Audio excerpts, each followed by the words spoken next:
Gente querida, gente abençoada, estamos em mais um episódio do podcast Sem Limites. E eu estava com saudade de vocês. Eu estou ausente, hein, meu brother de bancada. Eu já estou ausente, porque já deve ter uns 2, 3 episódios. Não, aí, né? já tem uns 4 episódios. Mas, meu Deus do céu. Não, mas hoje no episódio 26, não podia faltar. Hoje ele tá aí. Estamos aí, segunda temporada, voltamos com tudo. Tivemos aí essa correria aí eleitoral, tivemos um período das eleições, inclusive essa eleição deu o que falar, né? Deu mesmo. Foi uma Muito eleição comentário. bem dinâmica, teve cadeirada, Teve polêmica. teve polêmica, teve briga, teve suco, meu Deus do céu, enfim. Né? Mas o que importa é que o Brasil, mais uma vez, né, tem que se mostrado aí muito ativo, né, na política. E isso faz parte também da democracia. E o meu desejo é que o nosso país, a nossa cidade, continue crescendo, desenvolvendo e indo para o lugar que ela merece, que o Brasil já era para estar no primeiro mundo. Mas, enfim. Vitor, dá uma saudação pro povo aí, que honra te receber. Fala, querido. Estamos aqui mais uma vez aqui no podcast Sem Limite. Aqui é o podcast sem limite para pergunta, sem limite para resposta, sem limite para convidado, sem limite para polêmica, sem limite para cadeirada. Aqui é sem limite para tudo. Você que não é inscrito no canal, se inscreva no canal, deixa teu like, deixa teu comentário. É muito importante que você deixe o like, que você se inscreva, que você comente, para que outras pessoas também alcancem, né? Sejam alcançados por essa bênção que tem sido o nosso podcast, não é, Vitor? Sim, exatamente. Já estamos no episódio 26 dessa segunda temporada, uma segunda temporada que está em alto nível. E hoje temos um convidado especial que vou deixar o Renan apresentar com muita honra. Gente, hoje eu estou tendo a alegria de receber aqui nada mais, nada menos que pastor Miguel Viana. E para você que ainda não conhece, acho difícil, né? Mas para você que ainda não conhece, Miguel é um dos jovens, assim como nós, dessa nova geração de pregadores. É um camarada que eu amo, eu já acompanho ele há muitos anos e ver o que Deus tem feito no seu ministério, a família que ele construiu, o ministério que Deus tem lhe dado, ver aonde Deus tem o levado. Isso me alegra, me edifica, porque se Deus levantou o Miguel, Deus também pode me levantar. Exatamente. E se levantou o Miguel, também pode levantar o Vitor. Então, né? Gente, que honra receber Miguel Viana. Miguel, seja bem-vindo ao podcast Sem Limites. Fala, gente, tudo bem? Paz do Senhor, passando aqui para primeiro ser grato a Deus por mais essa oportunidade que Ele nos dá de levar a palavra e também ser grato ao meu amigo pastor Renan. Já tem bastante tempo que a gente se conhece, estava comentando aqui antes. Quase uma década, né? Quase uma década. Eu conheço meu amigo pastor Renan e também tenho a alegria de estar com o pastor Vitor, que eu conheci mais recentemente, mas é um brother. Tá aqui é uma alegria, tá aqui é uma honra. Pastor Renan está me dando essa oportunidade. Estou começando agora, né? Estou muito feliz de estar aqui. É a brincadeira dele, Miguel. Gente, e deixar aqui registrado para vocês que hoje esse podcast está de um nível, uma qualidade muito alta. Isso é verdade. Eu estou aqui com 2 dos grandes pregadores dessa geração. E eu digo aqui sem demagogia nenhuma. São os 2 que eu dou testemunho e toda vez que sou perguntado, eu falo com muita alegria, porque são referências e têm levado aí com muita graça, com muita excelência, compromisso e responsabilidade do ministério que Deus tem confiado. Miguel, eu acredito que, assim como nós, eu conheço um pouco da sua história, mas eu sei que tem muita gente aí que deve estar querendo saber um pouco de quem é o Miguel Viana. Eu sei que a gente vai falar daqui a pouco sobre ministério e tudo mais, mas eu acho que para a gente começar essa conversa, seria legal para a nossa galera, para quem ainda não te conhece, saber, conhecer quem é o Miguel Viana. Né? Hoje você é o pastor, pregador, mas deve ser a curiosidade de muita gente agora. Quem é o Miguel Viana? Que você contasse um pouco sobre a sua história para nós. A minha história ela começa com uma profecia que foi liberada à minha mãe. Né? A minha mãe ela frequentava uma igreja na Vila Valqueire, e o apóstolo Miguel Ângelo, de Portugal, ele viu minha mãe durante o culto, ele liberou uma palavra sobre ela, que ela estava grávida e seria um menino, e que ele seria um pregador que ia rodar as nações. Uau. e ela fez o exame de gravidez, o teste, deu positivo. Caramba. Depois de um tempo ela fez a ultra para saber se era menino ou menina. Menino. Olha, E aí ela colocou meu nome de Miguel Ângelo de Oliveira Alves de Viana, em homenagem ao apóstolo Miguel Ângelo. sim. Legal. Ela, assim que eu tive consciência, ela me contou sobre essa promessa. Sou nascido e criado na igreja. Eu vim da Batista Nova Filadélfia, lá em Vila dos Teles, minha terra. Fiquei ali até os meus 18 anos. Dos 18 anos para cá, eu vim para a DEVEC, Assembleia de Deus Vitória em Cristo. Conheci minha esposa com 22 anos. Legal. Casei com a minha esposa aos 23. E nós construímos uma bela família. Eu estou me referindo a Rima Tayane, aos nossos filhos, Theo e Amaitê. Com certeza vão assistir. São os meus fãs. Na verdade, é a minha prioridade, a minha casa. Deus abençoe vocês, minha família. Comecei a pregar aos 18 para 19 anos. Inclusive, antes disso, até 17 anos, eu tentei ser jogador de futebol. O pastor Renan conhece um pouco dessa qualidade minha que quase ninguém conhece. Eu fui até onde deu. Minha carreira acabou muito cedo por uma lesão no joelho, como a de todos nós que não conseguimos. A lesão foi no joelho. Todo mundo que não conseguiu, machucou o joelho. E de 18 anos para cá, pregando a palavra. Inclusive, foi nessa época que eu conheci o pastor Renan, ainda dando saudações e vigílias, em consagrações. De lá para cá, Deus tem nos abençoado. Eu estou no início da minha caminhada, acredito que tanto eu quanto a minha família vamos viver tudo aquilo que Deus tem para a nossa vida. Estou muito jovem, mas estou para aprender. Eu creio que Deus tem mais para a nossa casa. Agora, essa parte do jogador eu já conhecia, né? Você sempre foi um cara muito envolvido, né, nessa área. Inclusive, tem uma história aqui que vale a pena deixar registrado aqui. Ele, né, com muita sorte, né? Porque tem gente que Deus dá sorte, né? Ele ganhou a chuteira do Ronaldinho Gaúcho. Não sei se vocês vão lembrar aquele vídeo que o Ronaldinho, a Nike faz uma acho que era um comercial, um negócio assim, né? Comercial. E aí o Ronaldinho chegou num lugar que tava as crianças jogando, né? E ele conseguiu acertar o desafio do travessão. E ganhou a chuteira da Nike, autografada. Do homem, do bruxo? Tá guardada, né? Tá lá em casa. Essa aí não pode, essa aí não pode. Guardadinha, tá guardadinha. Aí... Ninguém toca nela. Na verdade, a gente sabe que foi uma sorte, né? Aquela agora é sorte, agora é sorte. Todo mundo tentou, aí sempre tem um que vai lá e pá, né? Ele tentou, e não deu certo.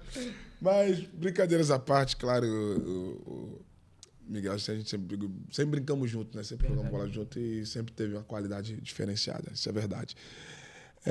Mas, tocando aqui começando por esse assunto, acho que acredito que toda pessoa todo brasileiro em si, a criança, acho que principalmente carioca, ele já nasce com esse sonho, né? Eu acho que eu acho que é um instinto, né? Ele já nasce para jogar bola. Eu fico vendo, hoje meu filho tem 2 anos e meio, cara, eu chamo ele para brincar de bola lá em casa, lá ele já todo animado, tu vê que já é da criança. Parece que a criança, o menino brasileiro, ele já nasce com essa vontade de jogar bola. Só que tem um detalhe que você falou e que é interessante, né? Você estava debaixo de uma promessa, existe uma profecia sobre a sua vida. Eu, por exemplo, eu sempre falei que o futebol era o meu segundo sonho. Sim. Porque o meu primeiro sonho sempre foi ser pregador. Então, desde criança, eu sempre quis ser o que eu sou. Uhum. Hoje, talvez, se eu tivesse a cabeça de hoje, eu tentaria jogar bola. me aposentar primeiro para pregar depois. Né? Mas eu nunca tive sonho de jogar bola. Aliás, sempre quis jogar, porém, não era prioridade. Secundário. Né? A prioridade era ser pregador. Então, eu tive essa experiência na minha vida, né? Desde que eu entendi que minha chamada, minha vocação era para ser um pregador, me lancei no meu ministério. Mas essa é uma realidade que é muito... eu não digo comum, mas é pertinente no nosso meio. Por quê? Toda pessoa que Deus chama, essa pessoa tem que sacrificar alguma coisa. Verdade. Alguma coisa tem que ser sacrificada. Se a gente for falar de Bíblia aqui, vocês sabem melhor do que eu. Eliseu teve que sacrificar as juntas de bois. Davi teve que sair das malhadas. Então, Amós era cultivador de sicômoro. Então, tu vai pegando a história dos profetas, você vai ver que todos que decidiram aceitar o ministério tiveram que deixar alguma coisa para trás. Com certeza. E para nós que somos pregadores, que recebemos de Deus um chamado, cara, sempre vai ter alguma coisa que nós vamos ter que sacrificar, principalmente entre o sonho e a vocação. E quando se trata de vocação, o chamado divino, o chamado vai sempre ser maior do que os nossos próprios sonhos. Muito bom. Os nossos próprios é o tal da ideia do sonho de José. Né? Eu falo que José ele não sonhou o que ele quis. Aquele sonho de José, do sol e lua, dos feixes, aquilo ali nada mais é que um prenúncio profético.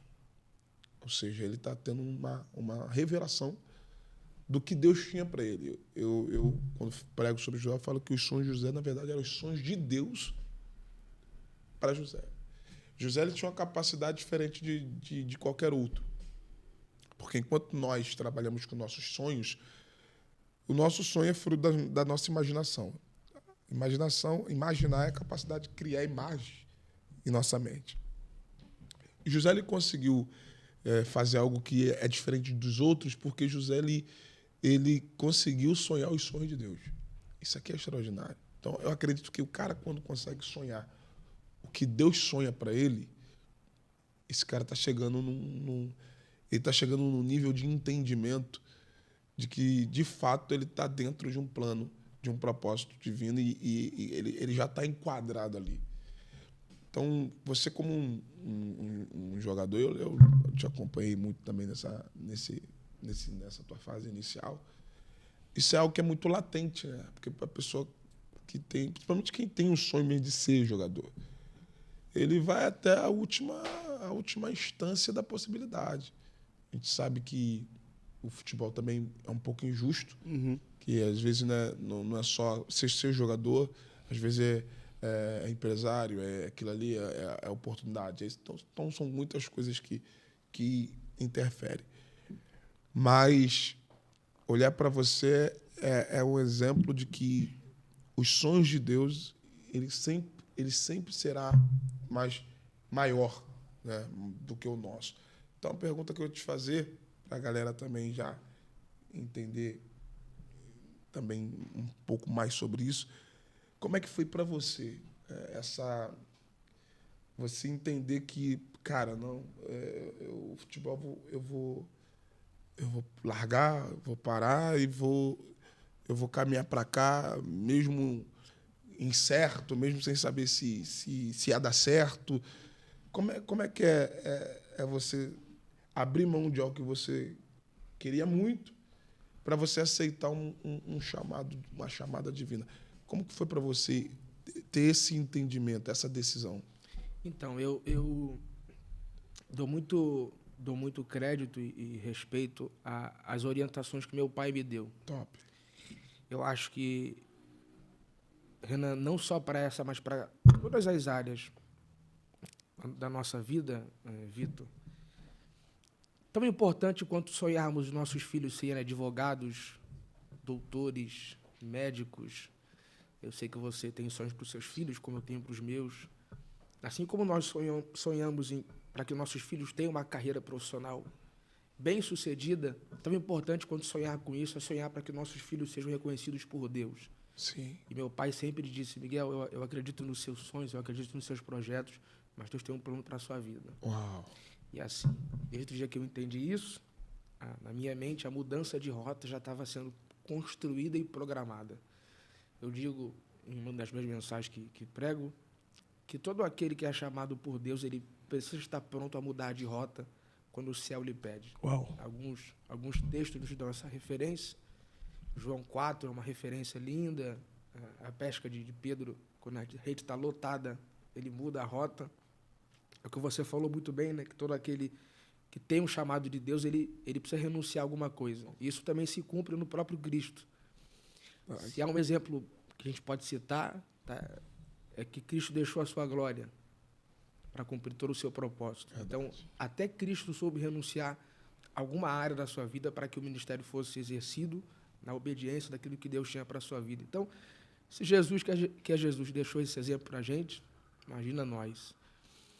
Eu sempre soube do que Deus tinha para a minha vida, mas nossa vontade, ela entra em conflito com as vontades de Deus. Em algum momento da nossa vida isso vai acontecer. Mas eu fui no encontro de jovens, na época era retiro, não sei se ainda fazem.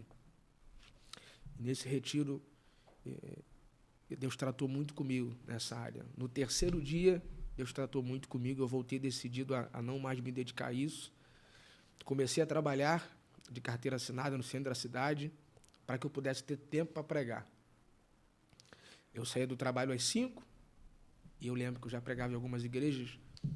Eu ia sempre com a minha roupa da agenda para o trabalho, me trocava no trabalho, pegava o Japeri lotado, ou o metrô lotado, e ia direto para as agendas.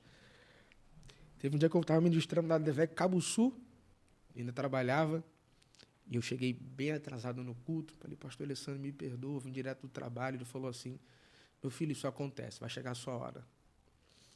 E numa consagração, ministrando, eu trabalhava, meu emprego era maravilhoso, inclusive o meu padrinho é dono dessa empresa até hoje, meu irmão trabalha lá até hoje, Guilherme. E numa manhã, uma irmã levantou e disse assim, eu sou o teu patrão. Uau. Quem cuida da tua vida sou eu. Assim diz o Senhor, eu vou te separar para mim. Só que eu tinha acabado de casar, eu tinha 2 meses de casado. O meu emprego tinha plano de saúde, tinha ticket de alimentação, bom salário, bilhete único, tudo incluso. Eu tive muito receio. Passaram-se 2 semanas, meu padrinho me chamou sem motivo nenhum e falou, Miguel, preciso te demitir. Eu não entendi. Falei, o senhor tem funcionário que o senhor nem conhece aqui. Ele falou, não, mas preciso demitir você. Na hora eu não entendi muito bem, cumpri meu aviso prévio e fui mandado embora, mas agarrado na palavra que a irmã disse, eu sou o teu patrão, quem cuida da sua vida sou eu. De lá para cá, Renan, Deus tem cuidado da minha vida, cuidado da minha casa, eu tenho me dedicado a isso. Não foi algo que eu escolhi, eu acredito que ninguém escolhe o chamado. O chamado, ele escolhe nossa vida e é muito mais forte do que a gente. E quando eu me vi, já estava envolvido nas coisas de Deus. De lá para cá, eu olho para trás e eu não me recordo de nenhum dia que Deus tenha me desamparado. E é isso que me projeta para o futuro. Tem vezes que a nossa ansiedade nos faz pensar, como é que vai ser amanhã? Só que eu olho para trás e vejo tudo que Deus já fez. Glória a Deus. Acredito que Ele vai continuar fazendo para a glória dele. Em detrimento disso, a gente vê muitas pessoas que como já foi dito pelo Renan, por você também, pastor Miguel, que chamado bom é chamado que deixa alguma coisa para trás. Sim. É isso. Toda pessoa que quer exercer um chamado, ela tem que primeiro ser madura para abrir mão de coisas. Sim. Ele deu referência de algum texto aqui também. A gente vai ver que Deus só abriu os olhos de Abraão de novo e só veio ele observar o sul, leste, oeste, quando ele deixou Ló para trás. A gente vai ver que Deus só deu um destino para Gideão quando ele derrubou o altar de dentro da casa dele. Sim. Então, tem coisas que a gente vai ter que abrir mão. E eu acho que a parte mais difícil de chamada é abrir mão de coisas. Verdade. Abrir mão de coisas, abrir mão de pessoas. Às vezes, abrir mão do meu próprio sonho para viver o sonho de Deus. Eu sempre falei isso. Meu maior sonho era ser militar. O maior sonho. Fui no exército, não fiquei no exército. Passei fuzileiro naval, fiquei com apendicite, não fiquei lá. Eu falei, caraca, tudo que eu tentei fazer para ser militar, não consegui ser militar. Aí Deus sempre falava para mim, é por causa que não é o teu sonho que tem que ser realizado, é os meus sonhos que tem que ser realizado. E eu vejo muitas pessoas que às vezes confundem o teu subconsciente com a voz de Deus. Eu aprendi na minha caminhada que existe um testemunho interior. E o testemunho interior é quando você não depende de ninguém. É Deus que fala diretamente com você. E tem pessoas que não teve testemunho interior e acham que só porque a vida do Miguel, a vida do Renan, é uma vida de projeção em Deus, ele acha que a vida dele vai ser igual, mas não é assim. Verdade. Quem sabe o que ouve de Deus, se for Deus realmente que falou com a pessoa, Deus vai sustentar a pessoa naquela caminhada. Eu tenho essa concepção. Porque não adianta também uma pessoa falar que Deus falou, que Deus prometeu a chamada, mas você vê a vida da pessoa, a pessoa fica andando em círculo, a pessoa, entre aspas, só vive numa prova terrível. Na verdade, claro que nem todo dia a gente vai vivenciar o nível master do nosso ministério. Claro. Vai ter dias que vai ter muita fartura, mas vai ter dia que vai ser igual o Paulo. Eu sei lidar quando eu tenho muito, mas também sei sobreviver quando eu tenho pouco. Porque, sobretudo, eu sou mais do que agraciado, porque eu posso todas as coisas naquele que me fortalece. Então, Paulo nos ensinou isso. O Deus da minha chamada é o Deus que, independente do tempo que eu atravessar, ele vai sustentar a minha chamada. Então, no decorrer, a gente vê muitas pessoas que almejam a chamada, e eu acho que não é errado almejar a chamada, mas o problema é esse. Não é a gente que tem que almejar a chamada, é a chamada que escolhe a gente. A chamada nos alcança. Não é isso? E a maior evidência, Charles Puth vai dizer que a maior evidência que Deus tem uma chamada na vida da pessoa é quando essa pessoa foge dessa chamada. Porque toda pessoa que se acha apto para a chamada é a comprovação que ele não tem capacidade de vivenciar a chamada. Porque nós não somos capazes. Mas a própria chamada que nos escolhe, nos capacita para vivenciar aquilo que o Senhor nos apontou. E é por isso que nós estamos vivenciando e estamos andando debaixo desse caminho, que só quem está dentro entende o que é esse caminho. Você falou de uma coisa que é interessante, Renan. Ele falou sobre a comparação, né? Sobre você ver. Eu acredito que um dos males terríveis para o início do nosso ministério é esse: comparação. A comparação, ela frustra as pessoas. A comparação, ela acaba com a sua consciência de que Deus chamou. Porque você vê alguém vivendo uma coisa e você não está vivendo o mesmo nível. Tem um amigo que ele diz: não queira viver a glória de ninguém se você não sabe o que ele passou para chegar até lá. Então, assim, ver os momentos legais que quem prega vive, as viagens, toda a honra que as pessoas nos dão, é legal, mas as pessoas não têm noção do que cada um, a sua particularidade, passou para chegar até ali, enfrentou para chegar até ali. Você falou um negócio muito interessante. A comparação, ela no início do nosso ministério, ela é capaz de nos frustrar. Eu conheço pessoas que têm uma chamada linda e, por se comparar a outras, estacionaram, se frustraram. Então, um conselho para nós que estamos começando, eu principalmente, eu sou o mais jovem aqui, e para você que talvez esteja assistindo essa live e almeja o ministério, não se compare a ninguém. Não se compare, não meça a sua vida de acordo com a vida do outro. Queira o que Deus tem para a sua vida. Eu acredito que dessa forma você vai ter uma projeção poderosa do que Deus tem para você. O salmista diz que quando ele olhou para a prosperidade dos ímpios, os pés dele quase desviaram. Então a comparação com a vida do outro, ela pode atrapalhar a sua caminhada. Fique com o que Deus falou e creia que Ele vai fazer coisas poderosas. Eu creio. Você falou, vocês dois falaram duas coisas que muito interessantes. A primeira, eu estou escrevendo um livro e o tema do livro é Chamados de Dentro da Sarça. Eu vou falar tudo sobre chamado ministerial a partir da experiência de Moisés com Deus no Horebe. E uma das coisas que eu falo é que não sou eu que encontro o meu chamado, o chamado é que me encontra. Uma das perguntas que eu mais recebo na internet, principalmente quando eu boto uma caixa de perguntas, né, no Instagram, uma das mais perguntas que eu recebo é: pastor, como é que eu faço para descobrir meu chamado? Eu falo para as pessoas o seguinte: não sou eu que descubro meu chamado, é o meu chamado que me encontra. Moisés viveu 80 anos sem conhecer Deus. Ele não sabia quem era Deus, ele não teve uma experiência com Deus. Ele viveu 80 anos da vida dele sem saber que existia um Deus. Mas quando Deus encontra ele lá no Horebe, que ele aceita o chamado, mesmo questionando, que isso aqui que é o interessante. Aí entra a questão da sua autoavaliação. Moisés, ele chegou ao ponto de questionar 4 vezes a Deus a respeito do seu chamado, porque ele não se sentia apto, preparado, nem muito menos digno de exercer tal responsabilidade que Deus havia colocado sobre ele. Aí o último questionamento de Moisés, ele disse assim: Senhor, manda outro para que vá. Ou seja, tipo assim, ele quis dizer para Deus assim: Deus, tem gente melhor do que eu, manda outro no meu lugar. Aí é onde a ira de Deus se acende. Enquanto Moisés está questionando, ele questiona e Deus responde. Ele questiona, porque Deus sabe que o questionar está em nós. o ser humano ele já nasce com questionamento impregnado em sua natureza. A criança, quando ela começa a falar, ali dos seus 2 anos e meio, 3 anos para frente, as coisas que você mais vai ver a criança falar é por quê? Para quê? O quê? Porque o homem já nasce questionando. E Deus não leva em consideração nossos questionamentos, porque Deus sabe que nós somos tendenciosos a isso. Deus não leva. Você vai ver Gideão questionar. Você vai ver grandes homens que Deus levantou questionando alguma coisa a respeito de si, a respeito do seu chamado. Agora, o que fez Deus se irar com Moisés não foi o questionamento. Foi Moisés dizer para Deus, manda outro no meu lugar, como se Deus não soubesse o que estava fazendo.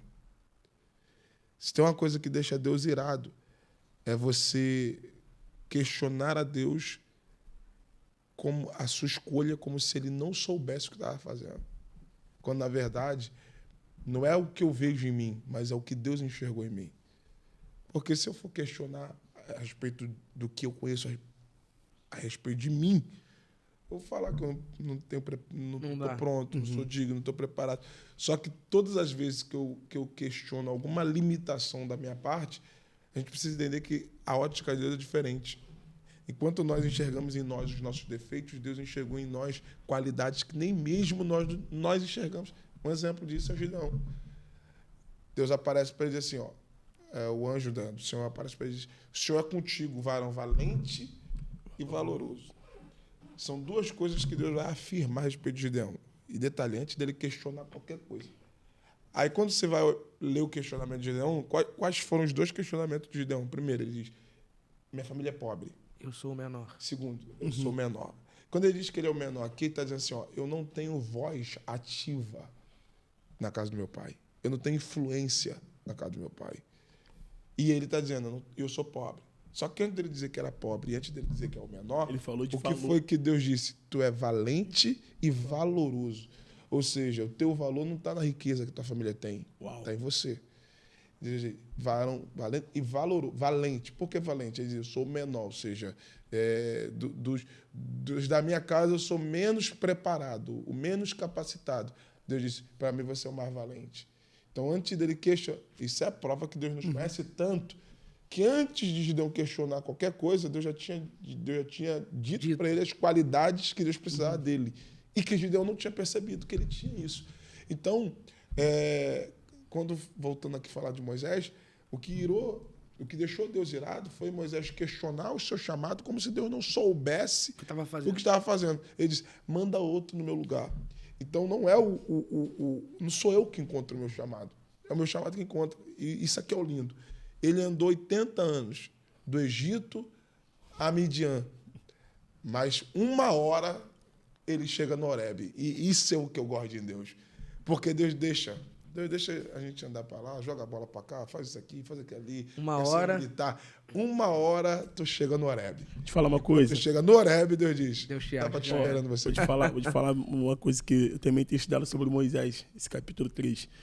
Moisés viu mais Deus um dia no Horebe do que 80 anos que caminhou dentro do Egito. Sim. E é muito forte esse texto, porque ele vai para o monte que é de Deus, Horebe. Ele vai com o cajado que não é dele, é de Jetro. Com as ovelhas que é de Jetro, com a roupa do Egito. Ele não tem nada dele. Ele só tem o que é dele quando ele desce do Horebe. Que é Deus falar para ele, deixa a sandália. Porque para tu descer com o chamado, alguma coisa tem que ficar. Não é isso? Tira-se dela dos teus pés, porque o lugar que tu tá é terra, é santo. Quando ele arranca a sandália, Deus dá ordem para ele se aproximar, ele ouve. Deus só vai falar com Moisés quando Moisés arranca a sandália. Enquanto Moisés não arranca a sandália, o fogo só acende ali para atrair ele.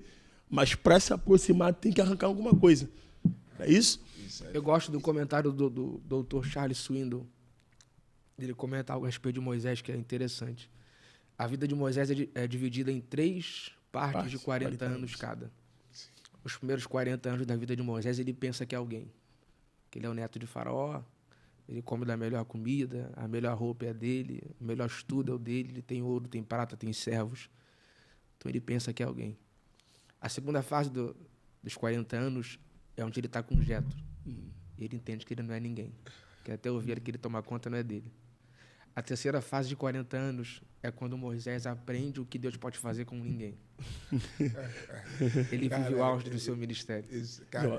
Já vai pegando as cerejas aí para... Não, esse comentário eu já ouvi algo sobre isso. Eu me pergunto, Renan, por que Deus não se manifestou a Moisés dentro do Egito? Por que Deus não chamou Moisés dentro do Egito? O projeto era grande que Deus tinha para Moisés. E talvez ele não estivesse pronto dentro do Egito para receber esse projeto. Só que o texto diz que ele atravessa com as ovelhas por detrás do deserto até o monte de Deus. Ele teve que passar pelo deserto para encontrar o Horebe. Então a chamada que Deus tem para a vida de Moisés é grande, e Deus só entrega isso quando ele atravessa o deserto. Eu digo que tem coisas que Deus não dá pré-deserto, só pós. Depois que passamos por ele, tem coisas que ele nos entrega. Então na vida de Moisés eu acredito que tenha sido isso. E outro fato também muito interessante, sei que o senhor é um rabino, mas o lugar que Moisés mais andou na vida com o povo foi no deserto. Então o deserto para Moisés não começou com o povo, começou sozinho com as ovelhas. Deus está dando para Moisés um ambiente que ele já vivia, já convivia, ele já era perito em desertos. Sim. Então Deus nos prova, às vezes, em alguns ambientes, porque ele quer nos usar nesses mesmos ambientes que nos provou. Deus não pode nos dar uma autoridade em áreas que você não venceu ainda, não rompeu. Tem áreas que eu não posso falar. Isso aí. Eu não tenho autoridade para falar dessas áreas. Sim. Alguns amigos têm. Mas onde eu venci, Deus me dá legalidade para falar. Uau. Acredito que a vida de Moisés, esse livro vai abençoar muita gente. Não, isso é forte, referência. Porque isso é muito interessante que você falou. Tu também tocou nesse assunto. Porque são 80 anos que Moisés vive, né, sem Deus. Só que depois do Horebe, os 40 anos que ele viveu com Deus, os 80 que ele viveu longe, nem se compara. Verdade. Com os 40 que ele andou com Deus. Então, fruto do chamado que Deus fez a Moisés dentro da sarça. Senão a gente vai ficar nesse podcast aqui só sobre Moisés, porque tem muita coisa aí. Eu falo os negócios da sandália aí que não está no Google. Inclusive, deixa eu abrir um parênteses aqui.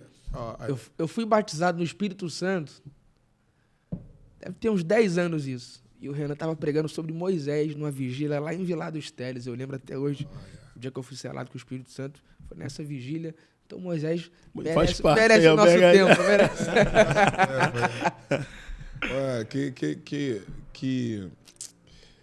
Que honra, né? Saber que um pregador como Miguel é um grande pregador. Na tua história, viu, Pedro? Tá carimbado na história. Já era. Dá pra pagar mais. Quando lançar o best-seller, tá ligado? Virar série na Netflix. Não esquece de mim, não. Agora, outra coisa que vocês falaram também, que é muito interessante, foi sobre a comparação. É uma situação que eu tenho falado um pouco sobre isso esses dias, esse tempo. A era digital, ela trouxe um pouco dessa... Posso dizer que dessa deficiência. Porque isso é um mal que as redes sociais também nos causam. Sim. Quando digo nos causam, digo no caso no geral. As pessoas vivem a vida em função uma das outras, por conta da rede social. Um exemplo. A pessoa fica em casa o dia inteiro nas redes sociais vendo a vida dos outros. Aonde fulano tá viajando em tal lugar, tá comendo em tal restaurante, tá andando em tal carro, tá isso, tá aquilo. E isso, cara, tem adoecido muito a nossa geração, porque existem pessoas que estão deixando de viver para viver em função da vida dos outros. Por isso que hoje o índice de depressão, esses problemas emocionais têm crescido muito, principalmente no meio dos crentes. Ansiedade. Nunca se viu uma geração tão doente. E eu estou falando agora do nosso povo, no meio do povo de Deus. Começa agora, justamente por causa dessa tal comparação. Porque às vezes a pessoa se sente tão boa, ou a pessoa se sente que já está ali no seu tempo, que já está no seu momento, que a pessoa fica comparando o seu ministério com o ministério dos outros. Não, porque fulano já está pregando em tal lugar, apertando tá aí, tal. Olha como está o ministério de Já. Sendo que para cada um, cara, Deus tem um tempo. Para cada um, Deus tem um propósito. E se nós não tivermos isso bem resolvido em nós, na nossa mente, não entender que para cada um Deus tem um tempo, nós acabamos precipitando algumas coisas que precisava, o que você falou, precisava de um tempo, porque nem todo assunto você vai dominar. Esse dia lá na conferência, o Alcio estava pregando e falou assim, meu irmão, você não vai conseguir fazer tudo ao mesmo tempo. Tipo assim, cara, cada um Deus dá um segredo, cada um Deus dá um mistério, cada um Deus usa de uma forma. As pessoas, assim, para muitas pessoas eu cresci rápido, né? Eu estourei assim numa idade. A primeira vez que eu preguei lá no Gideões eu tinha 23 anos. Hoje estou com 29. Então, tipo assim, pô, um menino de 23 anos, eu era muito novo para a galera que já estava lá, né? Outros que também pregaram lá, outros foram pregar lá só depois dos 30 anos de idade. Então, tipo assim, na teoria ali, tudo pareceu muito rápido. Só que aquilo, cara, existe um processo. Você falou um negócio interessante. Nunca questione a glória de alguém sem você saber o que essa pessoa passou para chegar nessa proporção. Então, para cada um, Deus tem um tempo. Para cada um, Deus tem um momento. Então, o que nós precisamos entender, principalmente você que está assistindo a gente aqui, que, de repente, tem inúmeros questionamentos sobre o seu chamado, e posso aqui já até te dizer uma coisa, isso é normal. Acontece. Todos nós temos questionamentos. Verdade. Até hoje. E isso é a prova que Deus chamou. Porque você tem esses questionamentos sobre si, sobre o seu chamado. Quando vai acontecer? Isso faz parte. O cara quando chega, não, eu estou pronto, não, eu sou isso, eu sou, né, o cara, eu sou. Irmão, pode ter certeza. Esse ministério tem prazo de validade. Agora, quando você entender, se você guardar isso no seu coração, na sua mente, que, primeiro, para cada um Deus tem um tempo. Segundo, existe um processo. Todo propósito vai exigir de você um grande processo. Tu falou um negócio aqui extraordinário. Moisés passou pelo Egito 40 anos. Deserto, Midian, 40 anos. Para depois, dentro desse processo de 40 anos ali no Egito, que ele já viveu, tirar o povo para conduzir no deserto que ele já passou. Porque Deus só vai te dar autoridade naquilo que você já venceu. Então, tem horas que Deus vai permitir você passar por muitas coisas que, na verdade, não é simplesmente uma aprovação. Na verdade, Deus está te levando para caminhos que um dia Ele vai usar você para fazer pessoas atravessarem esse mesmo caminho. Então, eu gosto dessa ideia porque muitas coisas que eu passei também, que eu me questionei, falei, cara, por que eu estou passando isso? E, na verdade, é o que você falou, tem deserto que Deus vai permitir você passar, porque Deus só vai te dar autoridade naquilo que você já venceu. Ainda nesse assunto sobre autoridade, Renan, por 2 vezes, Deus dá uma palavra para Elias, 1 Reis 17, Deus disse assim, levanta daqui e vai para o ribeiro de Querite. Elias se levantou e foi. Depois de um tempo, Deus fala assim, Elias, agora levanta e vai para Sarepta, que tem uma viúva lá. Uau. Ele vai também.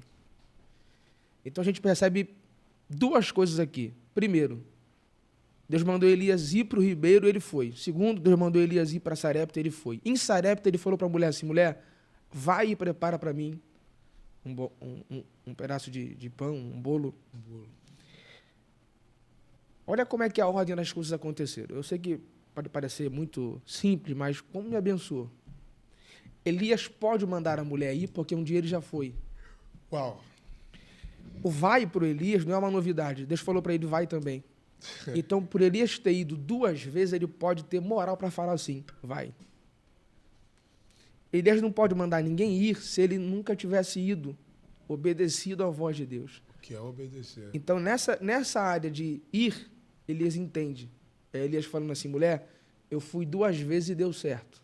Uau. Pode ir que vai dar certo. Então, a autoridade, que é o que o Renan falou, a autoridade, ela é concedida para aqueles que foram aprovados nessa área.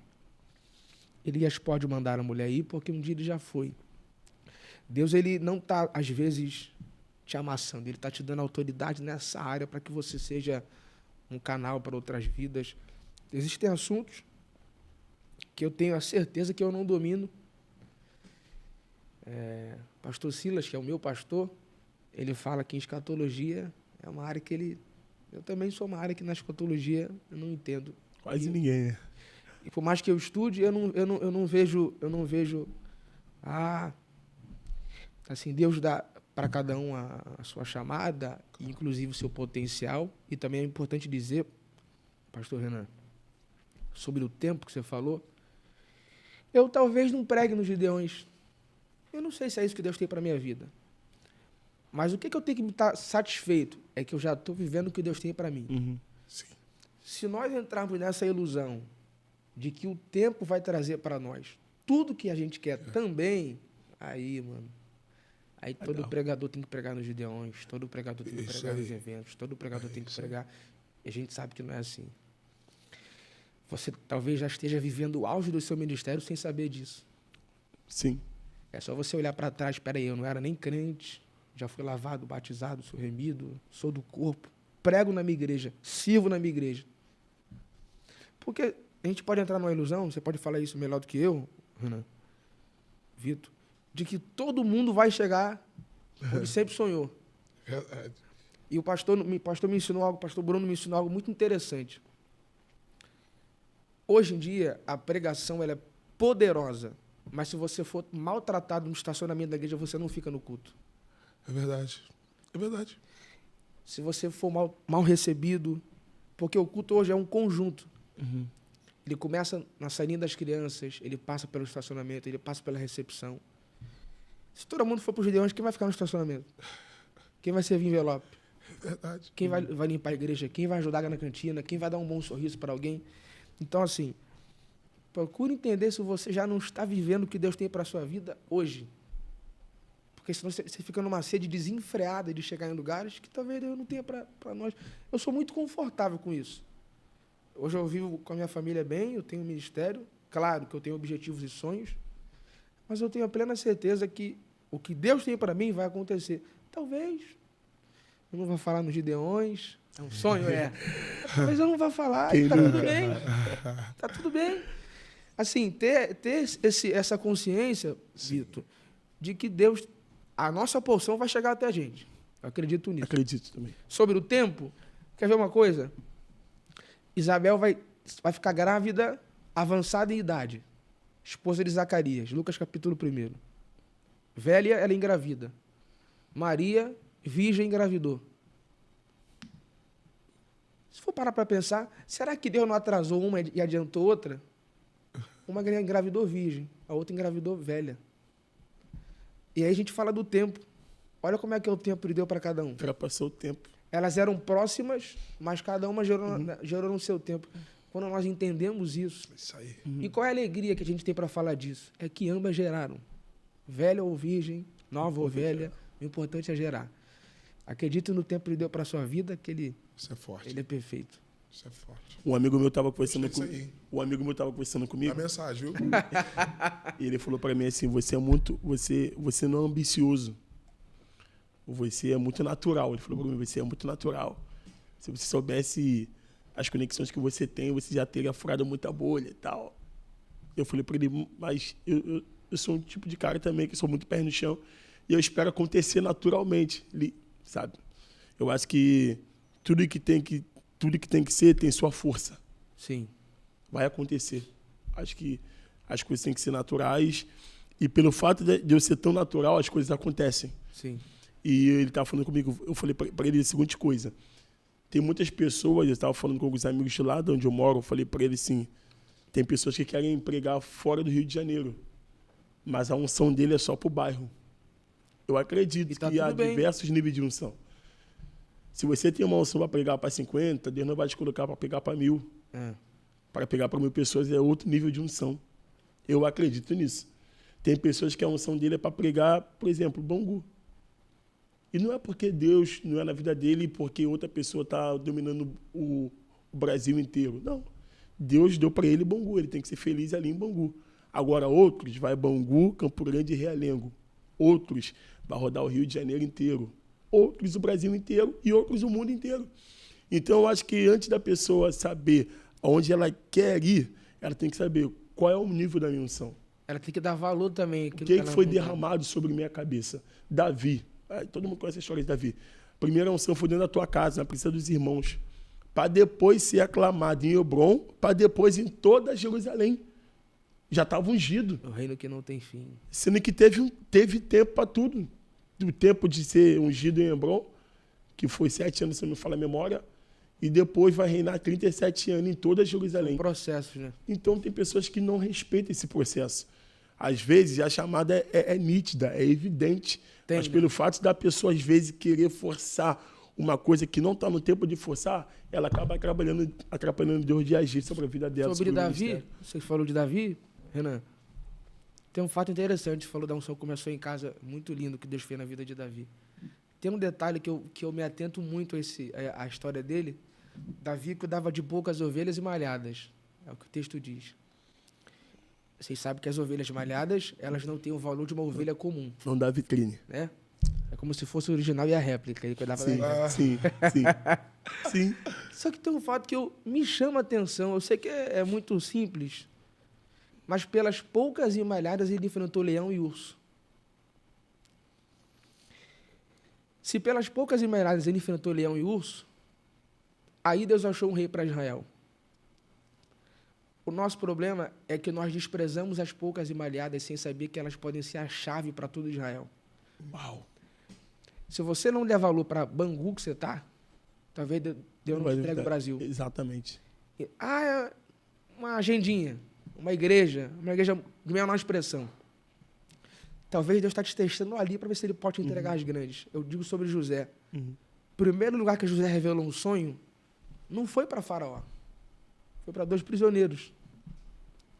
Mas como ele foi útil para 2 prisioneiros, Deus viu que ele podia ser útil para um governo inteiro. Sim. Então, assim, talvez Deus colocou na sua mão algo que você pensa que é pequeno, mas pode ser a chave para que as oportunidades grandes aconteçam. É nisso que eu creio. Eu tenho já alguns anos o privilégio de rodar esse Brasil. O mundo. E alguns lugares, né?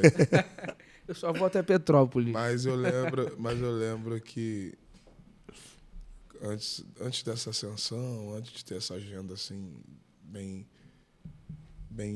reconhecida e tal, cara, onde eu pregava, irmão, poderia ser, irmão, em Belfort Roxo, qualquer lugar, dependendo de público, tamanho de igreja. Até hoje eu sou assim. Cara, eu sempre dava o meu melhor. Sempre procurava entregar o meu máximo. Para mim, toda a pregação era a pregação. Porque quando você entende o que você é, o que Deus te chamou para fazer, você faz com prazer, independente de onde que seja. Só o fato de você... Cara, olha que coisa interessante, quando você entende o teu propósito. Não tem nada... Eu posso fazer, irmão, 1000 coisas, mas não tem nada que me deixa mais realizado do que fazer aquilo que Deus me chamou para fazer. Alegra, né? Cara, sabe aquele sentimento? Caramba, eu sou útil. Caramba, foi para isso que Deus me chamou. Poderiam ter vários... Então eu hoje, claro, vocês me acompanham, vocês sabem melhor do que... Vocês entendem o que eu vou dizer. Cara, eu já tive o prazer de pregar em grandes auditórios, para públicos gigantescos. Deus já me deu graças, assim, em pegar em grandes eventos. Mas nada se compara, irmão, toda pregação, para mim, é a pregação. Toda oportunidade é a oportunidade. Isso é de fato. Se você não está preparado para se ver, né, cuidando de malhadas, como você disse, como é que você vai cuidar de um povo? Como é que é cuidar de Israel? Como é que vai cuidar de Israel? É o que eu falo. A galera hoje quer vislumbrar os grandes lugares, mas a pessoa não consegue se dedicar no lugar que está. Então, junto com esse processo do tempo, vem a ideia da preparação. Então, são esses pormenores, são esses bastidores que nos preparam para as grandes batalhas. Os ursos e leões é o que vai nos preparar para... É o que vai nos validar para enfrentar o gigante. Então, eu vejo isso hoje nessa geração. E, como eu disse, Deus está levantando Eu creio. pessoas. E como vocês são exemplos disso, que Deus está levantando. E uma coisa também que eu acho linda em Deus é que a fábrica do céu não para. Não para. Ela está sempre trazendo novidade. E enquanto ele não voltar, não vai parar. O reino de Deus é assim. E é uma alegria poder hoje, nesse episódio, estar com duas máquinas. Meu Deus do céu. Que isso. Meu mestre. Só um Velotrol. Para a gente começar a finalizar, que a gente vai ter que ter uma 2.0. Tem que ser um dia com Deus aqui. Porque aqui a gente começa a falar de Bíblia aqui já. Aí já dá pra. Hoje eu estou saindo daqui já com as 4 mensagens já. Mas, para a gente finalizar, você falou que o senhor está na DEVEC, né? Sim. Uma igreja que nós amamos, respeitamos, admiramos. E eu queria que você falasse um pouco sobre como é que é estar na igreja, ser da igreja, de uma referência como o pastor Silas Malafaia. Inclusive, nesses últimos dias aí, nós tivemos muito pastor Silas em evidência. Muito assunto, né? graças a Deus. Muito assunto, né? Mas não é sobre as polêmicas que a gente quer falar, mas eu, particularmente, tenho o pastor Silas como uma das minhas maiores referências. Sim, também. Na arte da pregação. E também como, sem dúvida, uma das maiores lideranças desse Brasil. E como é que é essa... Como é para um pregador ser da igreja, onde você tem uma das maiores referências nesse assunto? Queria que você faça um pouco isso, inclusive, se você quiser dizer em qual a DEVEC se serve. Se sim. quiser já deixar esse... Vou deixar para vocês. Hoje eu estou com a minha família na DEVEC Posse. Talvez você não conheça essa terra. Terra boa lá, hein? Depois de Lodebar, chegar lá. É lá em Nova Iguaçu, meu pastor, o pastor Bruno Santos e a pastora Aline Santos, inclusive. Por que o pastor Bruno não me leva lá? Ele fala que você não tem vaga na agenda. Tá na DEVEC hoje, é uma bênção. Eu sou grato por ter tomado essa decisão alguns anos atrás. Sou muito feliz por ter feito isso.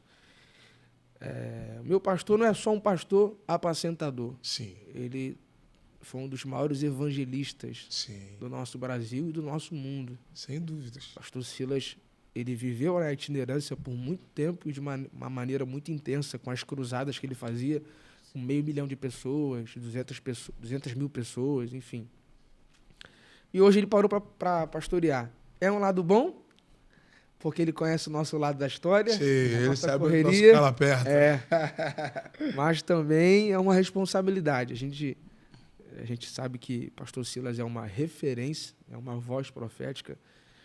Eu sou grato por ser mentoreado pelo senhor, pela sua vida, pela sua casa. Pastor Silas, ele é uma inspiração.